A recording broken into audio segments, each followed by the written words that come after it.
আজ নৃসিংহ চতুর্দশী।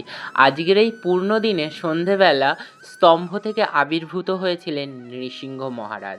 ধর্মের স্থাপনা এবং প্রহ্লাদ মহারাজকে রক্ষা করতে, হিরণ্যকশিপুরকে বধ করতে আজকের এই পূর্ণ দিনে আবির্ভূত হয়েছিলেন।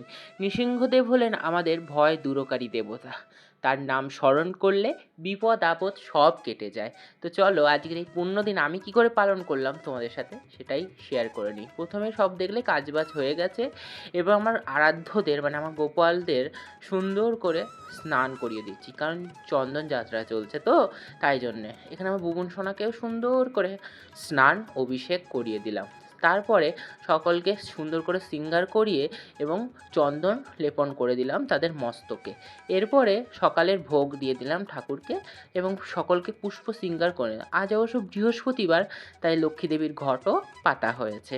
এখানে ভগবানকে সকালে ভোগে দেওয়া হয়েছে নকুলদানা। এবারে চলো, এবারে আমরা মধ্যাহ্ন থেকেই সব জোগাড়জান্তি শুরু করে নেবো।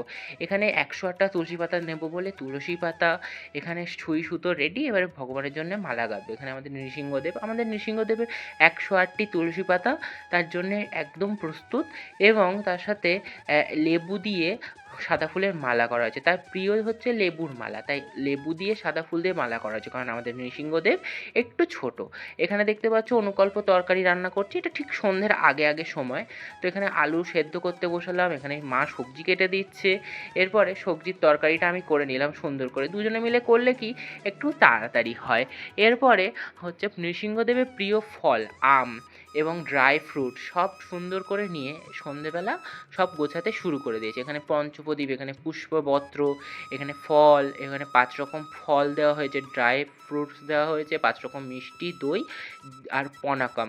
এখানে ভগবানকে ঠাম্মা অভিষেক করিয়ে দিচ্ছে। একটাই শুধু আফসোস, দুধ পেলাম না।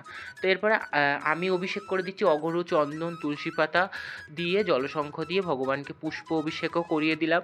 এরপরে তারপর ভোগ নিবেদনের করার সময় হয়ে গেল। ভোগ সব নিবেদন করিয়ে দিয়েছি। এখন ভোগ দর্শন ও আরতি করো। রাধে রাধে।